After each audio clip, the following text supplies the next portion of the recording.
So welcome, Roger. Hi, Colin. How are you today? Doing really well, and I think our dialogue is very interesting because it's like it's becoming a. I enjoy it as a habit. What do you think? Yeah, I think it's a good habit for us to have. I know that the time that we spend together helps me to formulate how I think about the things that we talk about, Yeah. and even to remind me of some things that I'm working on in my own life. So yes, what So are we it, looking for today? it has taken for us some time to form this habit, isn't it? Yeah, yes. Yeah. And I, so the topic is very interesting. It came to mind, that people are creatures of habit. They say that. yes. I'm a creature of habit. Now, what's that, and how how can one either create a new one, or whatever the habit? What are good parts of the habit and not so good parts that you can think about? Yeah, I think that's great. Thank you. So, habits, like I have a habit of drinking two very large glasses of water early in the morning. I didn't always do that, but I became motivated by some things that I learned about alkalizing water. And I also learned about the importance of a certain amount of water. And I figured out, through a long life of trial and error, that if I get started on my hydration early in the day, that suits my everything more. So I didn't have the habit. Now I do have the habit. And it's, in a way, it's kind of like a discipline. Two words that most people don't like is habit and discipline. So moving into a part of our lives where we go from hating, I remember in high school whenever anybody said the word discipline, my friends and I would all look at each other and we'd say, the big D, as if like this is just a Yeah. total bummer and only people who were boring had discipline and so forth. But then eventually you realize, wow, if I'm actually going to fulfill on my intentions in this life, um, it might be reasonable to develop a little discipline and put things in order. One of the things that's super powerful is being in relationship with other people who are interested in making progress themselves. Hmm. Because if we want to have if we want to create a new self, a new and improved self, but then we just keep that idea secret and we continue to allow the people around us to have the expectations that they've always had, then not much is going to happen, even though there's a big idea. And so that's one of the powers of coaching, to have somebody, maybe a professional, that you actually reveal your aspirations to. But even better is developing the quality in one's life to share with other people who have similar values. And at Circle of Life, we call that group coaching, but it's really a kind of community-based, holistic, whole life planning and fulfillment. So if I wanted to uh, change an old habit and create a new habit, what we know from coaching is that telling somebody else is very powerful.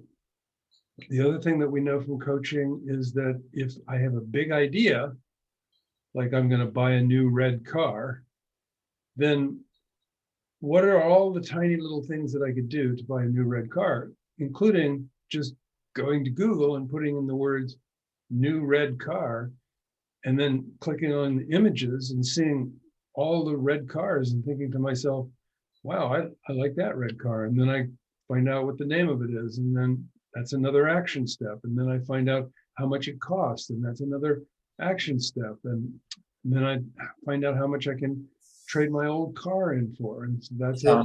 another action step. So I have a lot of ways to be able to make a new habit or change an old habit. What are your thoughts on that? Well, interesting you say this because it seems that you put action steps in a sequence. And one of the things that I'm thinking about habit is something that we pick some idea, either it's a thought or an activity or lack of it, either one, and go on that path repeatedly over and over again in the same pathway. It can be a positive pathway, it can be a negative pathway. And that's my thinking was it's okay to put it sequentially so that you can get to a given goal out there. That's great. That's a great idea because that's the coaching part. But in a habit situation, it's almost like the brain works in a similar fashion. And a lot of times people like I'll give you an example. I have a friend of mine who says, "Well, I have a habit of failing." Now what do you do with that? How do you say you came up with that? One of the friends said to me, say, I don't know, I don't usually succeed. I have a habit of failing. Now, how do you address that one? Are you asking me? Yeah, I'm just wondering how you habit. Okay. The guy tells me basically that Sure, sure. he repeatedly fails, in any given area. So, what is that? Well, we know what the coaching answer is that a Yeah, person establishes a goal that is clearly impossible for them to right. fulfill at this time. Yeah, And so what can happen is that we can find out, or that person can become interested and be self-reflective as to why do I set my goals in such a way that I'm pretty much guaranteed to fulfill the idea that I will fail at it. And am I interested in ever succeeding? I mean, there may be, it's kind of strange. right. Would there actually be a person in the world who would be addicted, habituated to failure? It's probably possible, but most people would say that they're not. And so then entering into a process where they investigate. So I would say to my friend who says I have a habit of failing, I would say the first question I would say is, are you addicted to that habit, or are you inclined to want to shift it? Right. Would you like to say shift it? Correct. Would you like to change it? Yeah. And if the person said I would like to change it, No. then I would just go right to the business of asking questions. Right. And by the way, a person doesn't have to be a coach Right. to act like a coach. Right. It almost sounds like, when he said that, my response was kind of, I said, just 1 second. I was asking a similar question. Do you enjoy doing it? How do you enjoy doing failing? Oh, no. I don't really like failing. That was obvious thing that he really didn't like failing. And, but it turned out that his thought process or the action that he took led to the failures. It wasn't the habit of failing. Is the habit before failing that he had, like thinking habit or acting habit, whatever it was. So one of the examples I had in coaching was, for example, he was a very good worker at a middle level in a corporation, okay, middle level officer type of thing, and he was going in for a promotion, but his boss would show up earlier in the morning than he would by 5 minutes, by 2 minutes. And so during the coaching, he said, well, hey, I would really like to be earlier than my boss. This may be the one preventing my promotion, And this is a real example, real life example, okay? And so how would you address that situation? It's a habit of what? Yeah, so I would say, give the weight of your desire to get the promotion. Understand that it's possible that the fact that you're later than your boss could be associated, but also you have to recognize that it may not be associated at all. And then, what would be the problem to get up 10 minutes earlier, Right. do everything exactly the way you do it so that you get to work 10 minutes earlier, which is then going to put you there 3 minutes before him. You know, you try these things. It's like we call them, you know, raise it up the flagpole, see if it, you know, throw it against the wall, see if it sticks. And every little experiment that we do in our lives, with the decisions that we make and the choices, they're all going to give us data, results. Right. Right. And you talked about the health part, like water and food habits, for example. These things have consequences, and people do go through consequences. Part of the reason why we need coaching is because people don't necessarily, they may have the answer. They know that it's good to drink water. My example is I was probably born like a camel in a desert before in the last birth. I lived without water for a long time till somebody like you pointed out, and then I had to develop that change in the way I thought, the way I behaved. And did it make a difference? Yeah, it did to some degree. And so once I realized that it makes a difference, then I'm on the path. We talked about the time frame also. Now, how about relationship? How does habit, get into relationship? Of what kind of habits would be very helpful for relationship? We're touching a very soft area here, I know. Well, I'll just reflect on, being in a relationship and having been married more than once, and I won't reflect too much on my prior marriage, but I will reflect so briefly here on my current marriage, and that is that, there are just things about a relationship that can be really workable. And then there are things about a relationship that can be like rough edges. And there's two things that can happen for something that you would like to change in the relationship. And the first one is to accept that it's never going to change. And the second one is to have an aspiration to change it, and then develop the communication skills required. Because if we say to someone that we're in a relationship, whether it's a child or a spouse, if we say, you're doing that again, I'm so tired of that. That's just an insult. Right. And so finesse is required. And empathy is required, because if a person has a habit and they've never changed it, there's only two reasons for that. One is that they don't want to, and the other is that they are open to it, but they just haven't been able to create the circumstances. And so, being empathetic and asking for permission. One of the things that I've discovered in my life is that you always look to critique another person on the day that they are happy and feeling good. And then, and only then, would I ever even think about doing it. And then when I get to the point where it looks like, okay, here's the time, now I'm still going to finesse that further by asking for permission. Would you be open to reflecting for a few minutes on a few things about how we spend our time, you could say, or, about our budget, or, all the things that come up.